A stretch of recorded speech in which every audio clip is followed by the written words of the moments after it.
Hi. Welcome to the 2021 Virtual Fringe Artist Interview Series. My name is Richie, and I'm going to be doing some interviews for a couple of our gentlemen artists today. And this is a series that this happens on Tuesday, Thursday, and Saturday during the 2 weeks of the festival.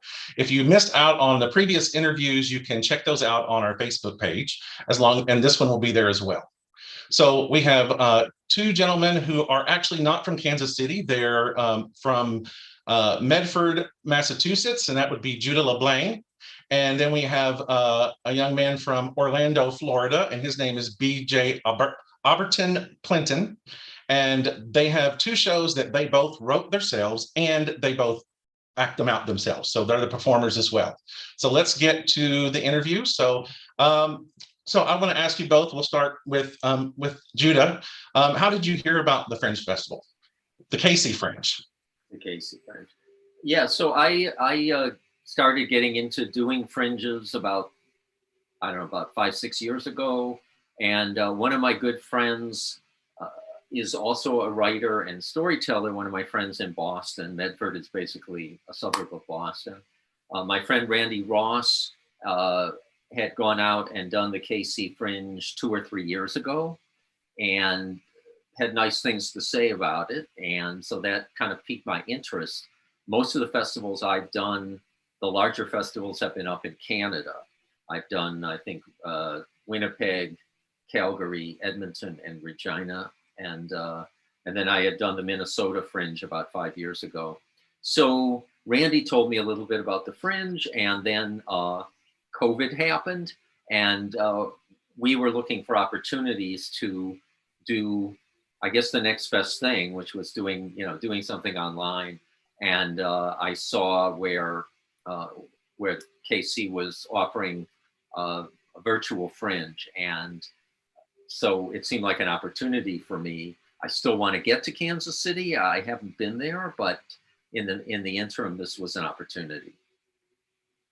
So tell us the name of your show and give us a little bit of a synopsis about it.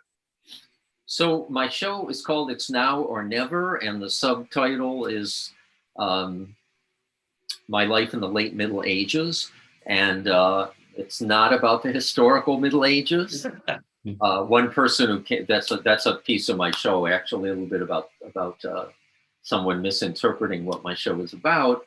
But yeah, it's partly about dealing with middle age. It's also about dealing with, there's a Jewish expression, man plans and God laughs. So it's, about dealing with unplanned events and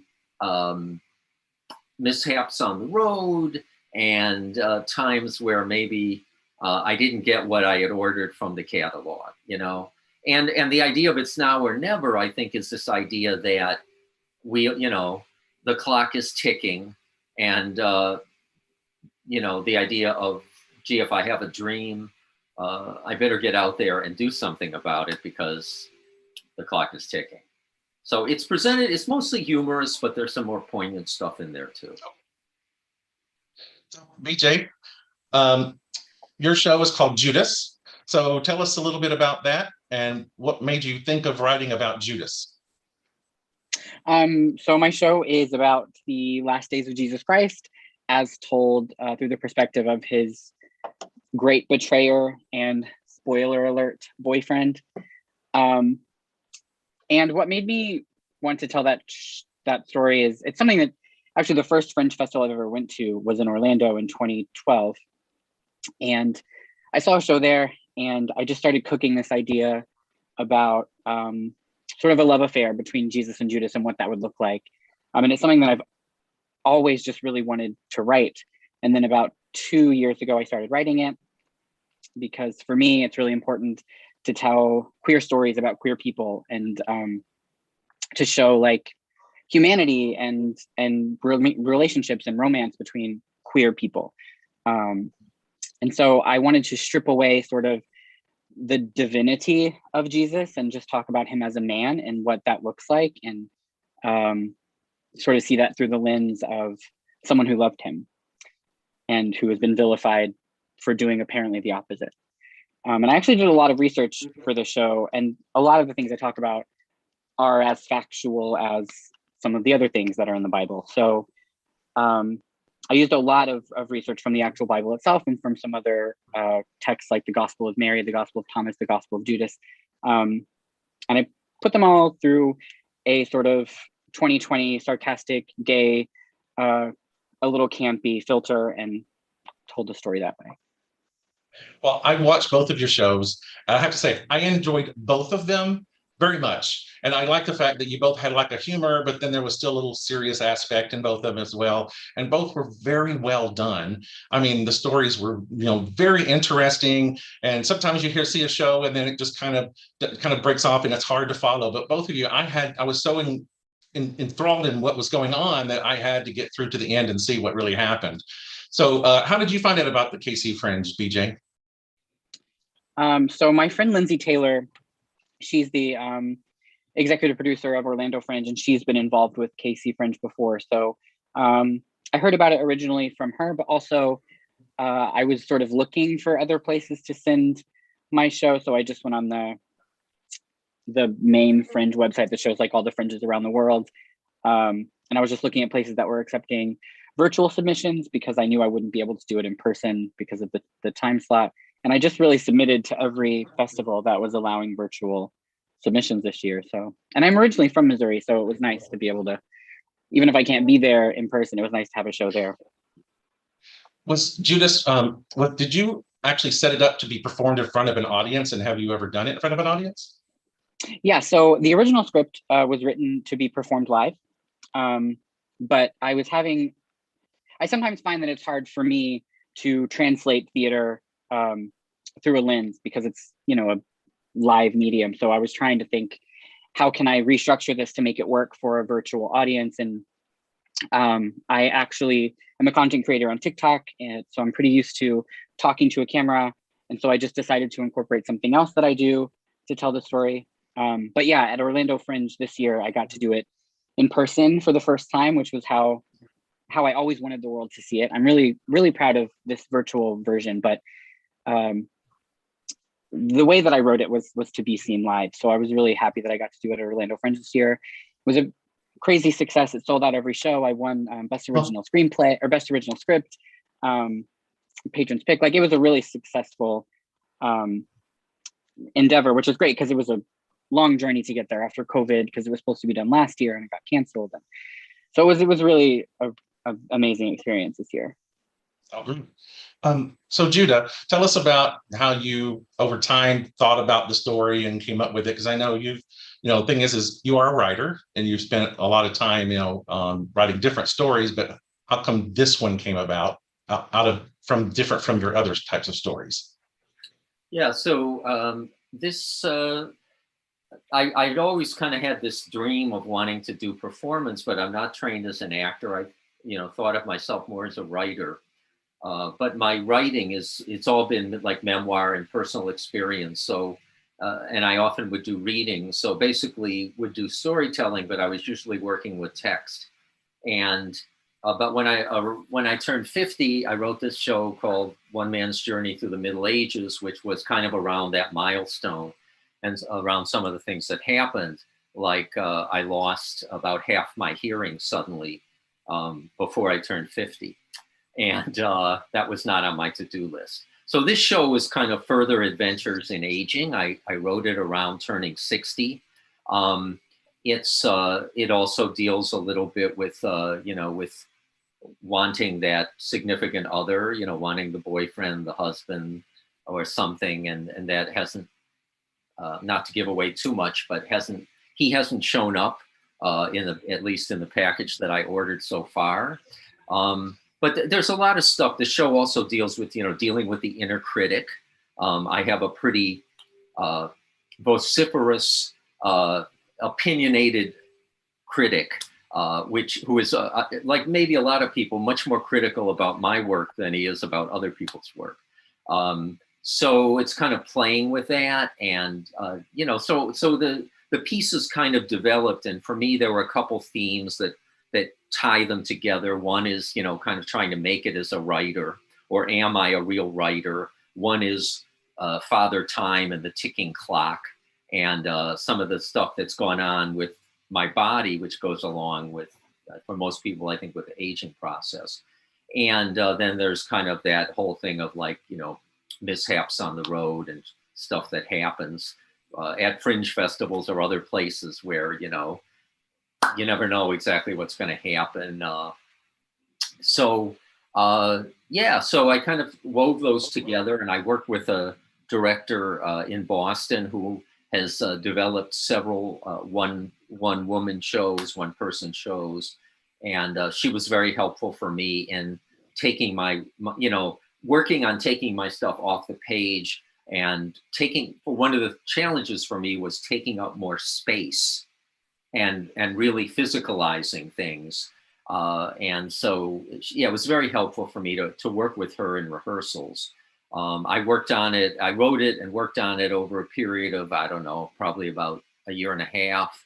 And what I have in the video was an earlier performance for when I did the show, I think in 2018 or 2017 in Winnipeg. And, you know, I've been refining it and kind of playing with it since then. It's kind of an, you know, it's an evolving process. Like a lot of shows are, right? I mean, I'm sure you both went through multiple variations, and I have to admit that your show really touched home a lot with me too. So, you know, I'm like, oh my gosh, I get that. I totally get that. You know, so I think a lot of our adult audience will probably say the same thing. I asked earlier before we started that you both had watched each other's shows. Do y'all have any questions for each other? I don't know. I don't know if I have a question per se, but I did just want to say something because you also just talked about it, Judah, is that part in the very beginning of your show where you keep repeating, and I'm a writer, and I'm a writer, right? And then you just said something about you're trying to be, I'm not sure what you just said, but you said something along those lines. And the thing that I've learned over the last like year or so is that if we do the thing, we are the thing, right? There's no like benchmark about like, I'm an actor if I do this, or I'm a playwright if I do this. You are. If you say you are, you are. So, and I just really liked that because I think it's important for people to know that. Like maybe not everybody has gotten there yet or heard that yet. And I think that's an important message for everybody to sort of absorb. Thank you. Yeah, I would, that was one of the suggestions really from the director, was this idea of like incorporating that at different points in the show. It becomes kind of like a, what do you call, like a callback. And at the, you know, if people watch the video or come to the show, I think by the end, I think the character, which is this version of me, by the end, I think is kind of owning that. But there is that inner critic, and I've been teaching memoir writing for about 20 years. And of course I tell my students, yeah, you know, you're writing, you're a writer, you know what I mean? But in my own head, sometimes I'll definitely still, you know, struggle a little bit with that. But yeah, I think hopefully there's a positive message in the takeaway that I think a lot of it is owning our own voice, owning our own power. You know, one thing that was interesting to me, you know, in your show, which, well, you know, it's interesting because I think I'm coming maybe from a different perspective because, you know, I'm not a Christian. So Jesus for me is not, I mean, you know, Jesus for me was really not a divinity, but was a man anyway. But I enjoyed, you know, I was watching and thinking like, wow, some people probably will be, you know, could be shook up by this because, or they could say this is blasphemy or whatever. I'm a Jew, so like we didn't, you know, I never went with the program. But you know, some of the things that you touched on, like, you know, white Jesus and the idea of, you know, how Jesus I think, you know, the images I've seen in our culture, or in, you know, in Western culture, often so white.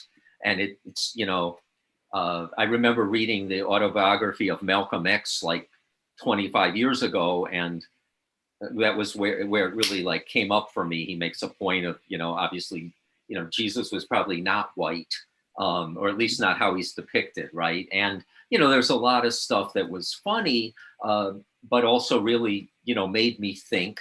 and the idea of Jesus as potentially a gay man or maybe bisexual or whatever, which also seemed pretty reasonable to me. And also the idea that back then they weren't labeling people I don't think in that way, right? And you make all those points, in the show, and yeah, I just found it. My feeling was like the way it was done as a virtual performance was like, okay, it's kind of like this guy is talking to me, and it's a kind of a informal conversation, which I thought was it pulled me in.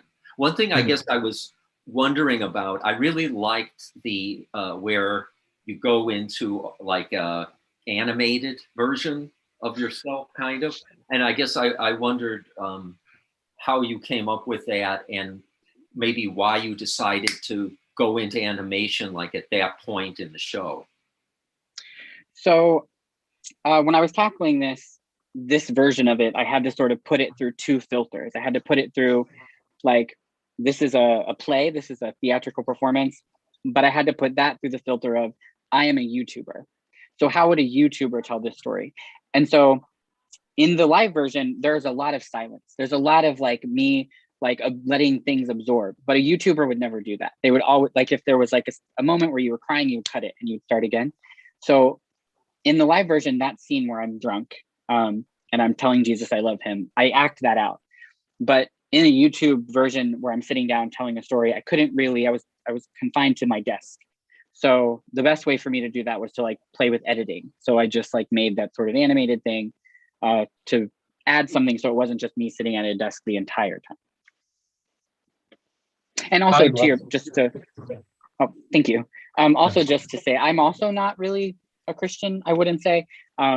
So that's why I needed to tackle this story from a perspective of him just being a man, because that I get being a man who has so much responsibility that he doesn't know what to do with it. And I get like feeling like the entire weight of the world is maybe not to the same extent, but I get what it feels like to have like the weight of the world on your shoulders and not know what to do and just want to like have somebody love you and just be a normal person and not be able to.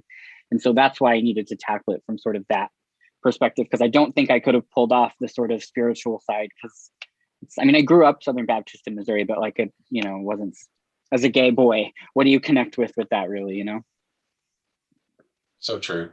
I think that people really enjoy your show because, certainly not giving away, but there's twists in it that I was surprised about, that I'm like, whoa, that is cool. And I loved how you wrote it. I really did. It was a very interesting story and a different take. And you did use a lot of, what's right from the Bible, and then kind of just put your own story in the back, where like the back part of it, people wouldn't see in the Bible, which who knows, it could be true.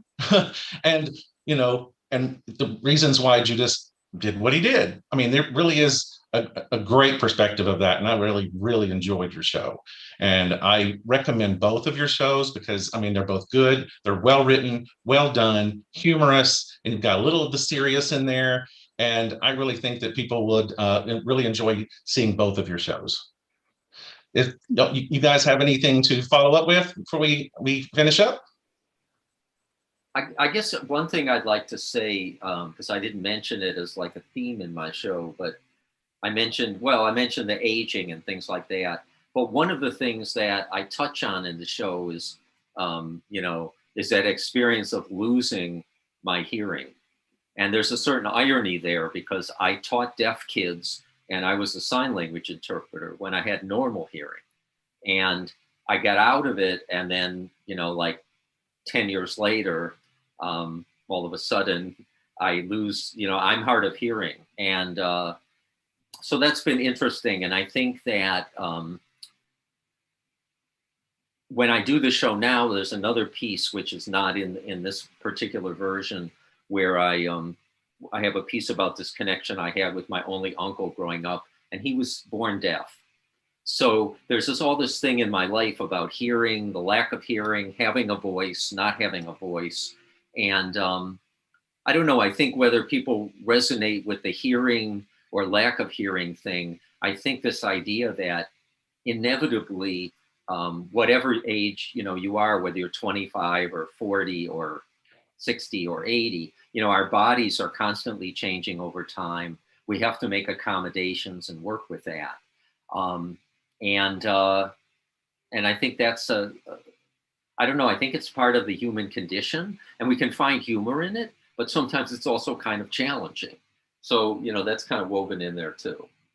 I noticed too when you did some sign language in the show, not a whole lot, but then the other rest of it, when you weren't, your body language was replacing that. And I just thought that all flowed very well and looked really good. You got anything else, Beejay?